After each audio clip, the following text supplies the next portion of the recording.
Dear students, आज हम जो आपका थर्ड चैप्टर चल रहा है प्लस टू की हिस्ट्री का, उसी का हम चौथा पार्ट आज करेंगे।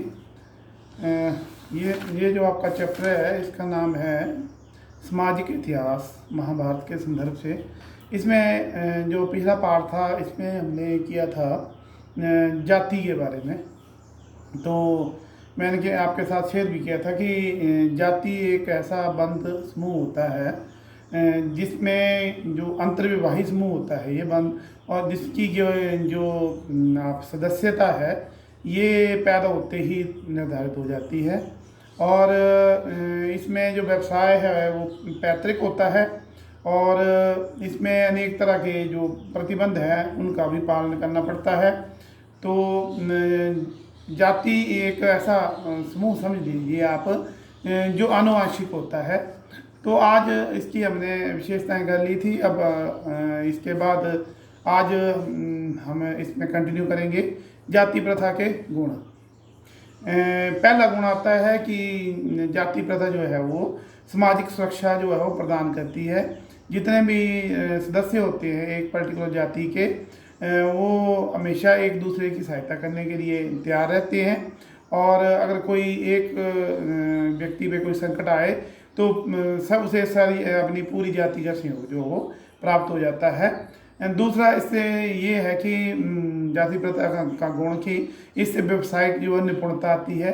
जो एक पर्टिकुलर काम जो आप पीढ़ी दर पीढ़ी जो एक जाति में अगर किया जा रहा है तो वो कार्य करने में वो जाति जो है वो पूर्ण तरह से निपुण हो जाती है। और इससे एक तीसरा पॉइंट इसमें है रक्त की शुद्धता, कि जब एक जाति के लोग अपनी ही जाति में जब शादी करते हैं तो इससे क्या है कि वो ग्रुप जो होता है जो पर्टिकुलर जाति है उसकी जो अपनी रक्त शुद्धता है वो बनी रहती है।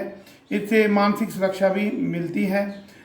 जैसे शादी विवाह हो गया, व्यवसाय, खान पान, रीति रिवाज, इसके बारे में किसी को नए तरीके से सोचना नहीं पड़ता। हर किसी को अपनी जाति के रीति रिवाजों और सारी नियमों का खान पान का पता होता है। तो अनेक समस्याओं का समाधान जो हो इसमें अपनी जाति में ही हो जाता है।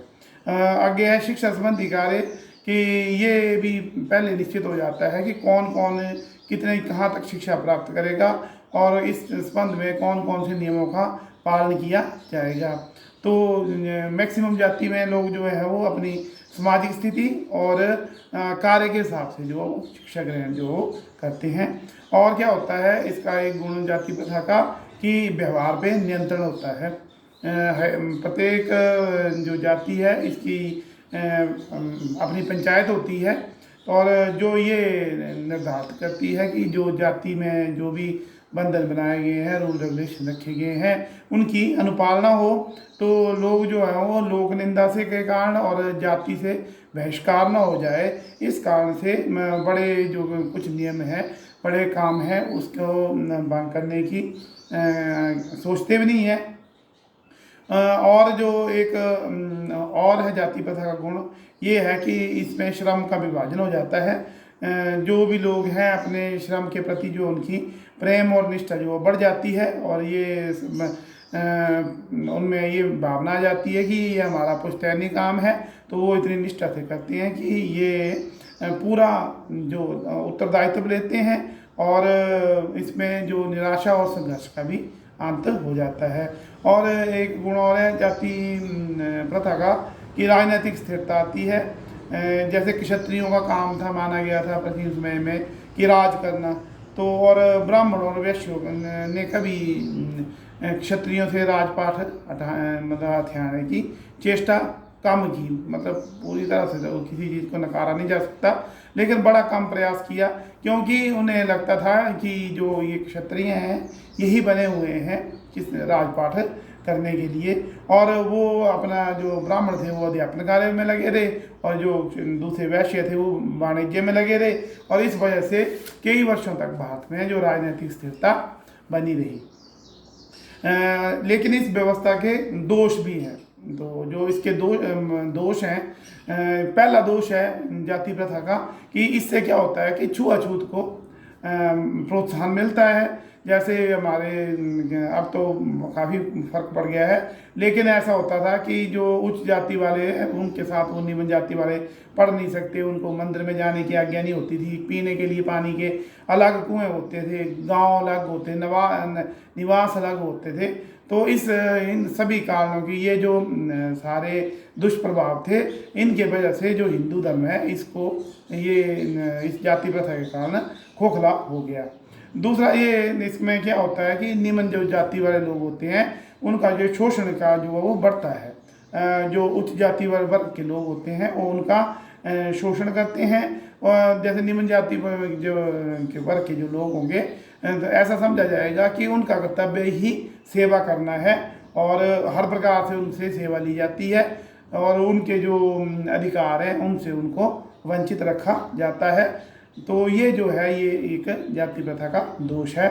और एक अगला दोष ये है कि जाति जो है एक बंद समूह है। जैसे पहले मैंने आपके साथ बात की कि जाति जैसे आप अपनी मर्जी से जो आपकी जो प्राचीन समय में जो जिस जाति में जन्म लेगा वो उसी जाति में रहेगा। तो ये एक बंद समूह है, कोई अपना अच्छा पढ़ लिख जाए या अच्छा काम करके अपनी जो जाति बदल नहीं सकता था, अपनी योग्यता से किसी और जाति में प्रवेश नहीं कर सकता था, और अगर कोई चाहे भी तो उसका जो प्रवेश है उसको निष्कासित कर दिया जाता था, उल्लंघन माना जाता था।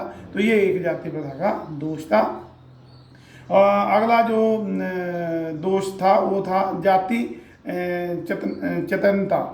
तो इसमें ये होता था कि हर जाति की जो स्थिति हो इससे डिसाइड की जाती थी कि समाज में उसका क्या स्थान है, और जाति जो थी वो जन्मजात थी। तो अगर जैसे मान लो किसी ने किसी ब्राह्मण के घर में जन्म लिया तो उसमें उसका सम्मान ही होता रहेगा, सब लोग उसकी इज्जत करेंगे, चाहे उसको कोई आता चाहे कुछ ना भी हो। और अगर किसी ने मान लो निम्न जाति में उसका जन्म हुआ है और वो काफ़ी अच्छा है, पढ़ने लिखने में उसके समझ में हर प्रकार से अच्छा है, तो फिर भी वो जो है वो उसके साथ दुर्व्यवहार ही होगा। तो उसको जो अपनी योग्यता अनुसार वो किसी उसमें वो अपनी अन्य जाति में भी नहीं जा सकता, और इस वजह से ये भी एक जाति प्रथा का दोष था।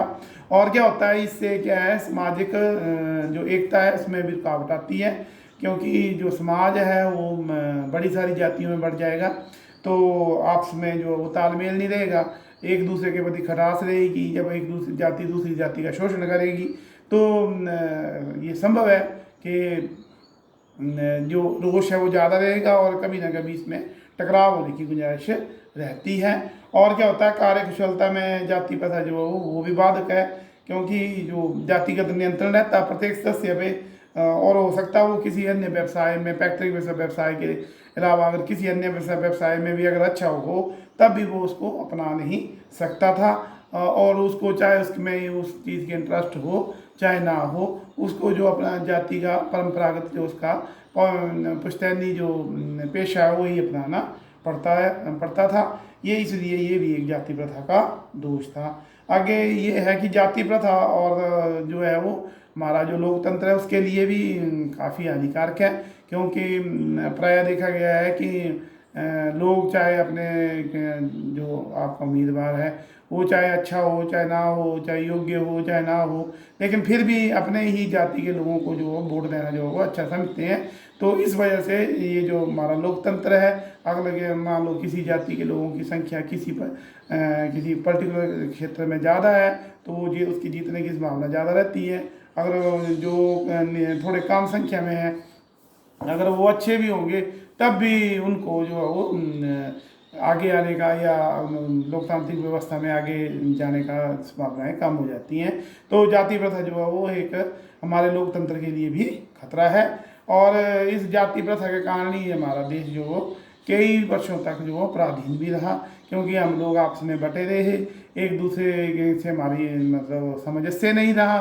तो इस वजह से क्या है भारत जो तरक्की नहीं कर पाया। तो ये थे जाति प्रथा की विशेषताएं, गुण और दोष। तो अगला जो टॉपिक है ये मतलब इससे मिलता जुलता ही है, लेकिन ये है वर्ग। जो वर्ग होते हैं वो लगभग प्रत्येक समाज में पाए जाते हैं, चाहे हमारे भारत में हो चाहे विदेशों में हो, हर जगह वर्ग तो होता ही है।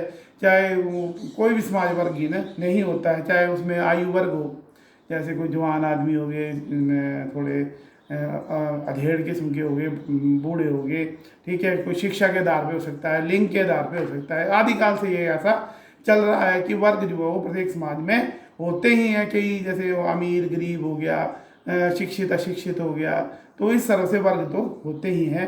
तो वर्ग जो है वो एक सामाजिक वर्ग जो ऐसा समुदाय का भाग है जो अपनी सामाजिक स्थिति के कारण दूसरों से उसको पृथक किया जा सकता है, तो उसको बोलते हैं वर्ग। या हम ये बोल सकते हैं कि वर्ग को एक ऐसा समूह होता है जिसकी कोई विशेष स्थिति होती है, और ये जो विशेष स्थिति है ये उसे दूसरे अन्य से अलग करती है, और उसका जो है दूसरे समूहों के साथ उसका संबंध जो है उसका निर्धारण करती है। तो ये हो गया वर्ग। जैसे आप देख ही रहे हैं, जाति अलग चीज़ होती है और वर्ग अलग चीज़ होता है। जो वर्ग की जो विशेषताएं होती है कि वर्ग की स्थिति में उतार चढ़ाव जो वो हो सकता है। पहली विशेषता ये है कि इसमें उतार चढ़ाव हो सकता है। जैसे जो आज जवान वर्ग में आ रहे हैं, या आज जो बच्चों में आ रहे हैं, कल को वो जवान हो जाएंगे, जो जवान है वो बूढ़े हो जाएंगे, ठीक है, जो अमीर है वो गरीब हो सकता है, जो गरीब है वो अमीर हो सकता है। तो आप ये कह सकते हैं कि स्थिति जो समूह की या जो वर्ग की वो किसी भी इसमें किसी भी पर्टिकुलर स्थिति में उसमें उतार चढ़ाव जो हाँ संभव है। आप ये नहीं कह सकते कि जैसे आपका जाति में वो संभव नहीं है कि आपका जन्म से निर्धारित हो जाएगा, लेकिन ऐसा है कि वर्ग में ये चेंज हो सकती है। और ऊंच नीच की भावना होती है दूसरी के, अगर वर्ग में पाई जाती है, डिफरेंसेस आ जाते हैं। जैसे अगर अमीर और गरीब दो वर्ग है, तो इसमें भी आप इसमें चल पड़ता है कि वो जो अमीर वर्ग है वो गरीबों से घृणा कर सकता है, जो गरीब वर्ग है वो अमीरों से घृणा कर सकता है। तो इसमें क्या होता है कि ऊंच नीच की भावना आ ही जाती है। जैसे जो अमीर लोग होंगे वो अपने आप को अच्छा समझेंगे, वो उनमें एक ऊंची भावना उत्पन्न हो सकती है। और इसमें भी वर्ग चेतना होती है, जैसे जाति वर्ग में होती है उसमें भी चेतना हो सकती है कि जो जैसा जो वर्ग होगा, जो अमीर वर्ग है कोई या गरीब है कोई भी, तो वो अपने पर्टिकुलर वर्ग के प्रति जो वो ज़्यादा उसमें चेतना पाई जाएगी। वो अपने खान पान, जीवन शैली, सुख सुविधाएं जो होगी उसके प्रति सचेत होगा। जो उसकी रेंज में हो, जो उसी के वर्ग में आएंगे उनके साथ ही वो मेल जोल रखना पसंद करेगा। जो उसके वर्ग में नहीं आते होंगे तो वो उनसे डिफरेंसेस बना लेगा या दूरी बना लेगा। तो ये क्या है, ये एक विशेषता है किसकी, वर्ग की, वर्ग चेतना। और इसमें क्या सीमित सामाजिक संबंध होते हैं कि प्रायः देखा गया है कि जो एक पर्टिकुलर वर्ग है जिसकी कोई स्थिति अपनी आपस में अच्छी है, तो वो अपने ऐसा कोशिश करती हैं कि वो किसी भी तरीके में अपना साथी चुनना हो, जीवन साथी चुनना हो, या कोई आप कोई पर्टिकुलर कार्य करना हो, घर भी कहीं डालना हो, तो वो वहीं काम करेंगे, वहीं देखेंगी जगह, या अपना वही व्यक्ति को देखेंगे जो उनके अपने वर्ग में होगा। जैसे कोई अमीर है तो अगर उसने क्या अगर अपनी बेटी की शादी भी करनी होगी तो वो अपने लेवल में देखेगा। तो मतलब ये भी एक इसमें क्या है, जो सामाजिक संबंध है वो सीमित हो जाते हैं। जो आपका पांचवा ये है कि मुक्त द्वार है, इसमें कोई बंदिश नहीं है, कोई भी कहीं भी किसी भी वर्ग में जा सकता है। मतलब ये नहीं है कि आप अगर कोई गरीब है तो परिश्रम करके वो कल को अमीर हो सकता है, तो वो फिर दूसरे के वर्ग में चला जाएगा, वो उनके साथ रहना शुरू कर देगा, उनके साथ खान पान शुरू करेगा, उनकी लेवल उनकी सोसाइटी में आना जाना शुरू कर देगा। तो इसमें ये नहीं है कि जैसे जाति में होता है बंद समूह नहीं है, वर्ग जो है एक खुला समूह है। और इसमें जन्म का कोई मतलब नहीं है। जैसे जाति में ये है कि आपने पर्टिकुलर जाति में जन्म ले लिया तो आप उसके जीवन उपरांत उसी के सदस्य रहेंगे, कि आप उसमें बदल नहीं सकते, कि किसी और समूह में भी नहीं जा सकते। इसमें ऐसा कुछ नहीं है। आपके इसमें जो है वर्ग में जो आपकी एंट्री है वो जाति मतलब आपके जन्म से निर्धारित नहीं होती है। तो बात आई जाती है कि जाति और वर्ग में अंतर क्या होता है। पहला तो यही अंतर है कि जाति जो आपका बंद समूह है और वर्ग जो आपका खुला समूह है। आप जाति जो बदल नहीं सकते, अपनी अगर इच्छा से जितनी मर्जी मेहनत कर लो आप किसी और जाति में शामिल नहीं हो सकते। लेकिन वर्ग में ऐसा नहीं है, आप किसी भी वर्ग में किसी भी उससे प्रवेश कर सकते हैं। और दूसरा कि जन्म पे नहीं आधारित है जाति आपकी। जन्म से अगर आपने किसी ब्राह्मण के घर में जन्म लिया तो आपकी जाति मरने तक ब्राह्मणी रहेगी, ठीक है, अगर आपने कहीं और ले लिया तो आपकी वही रहेगी, लेकिन इसमें ऐसा नहीं है, इसमें कोई जन्म का कोई संबंध नहीं है। और जैसे जाति जो है अंतर विवाही होती है कि ऐसे कोशिश की जाती है कि जिस जाति के लोग हों वो उसी जाति में शादी करेंगे, उससे बाहर जो अगर शादी करेंगे तो उसको जो अपनी उसकी जाति है या उसका समुदाय है उससे उसको समस्याएं आ सकती हैं।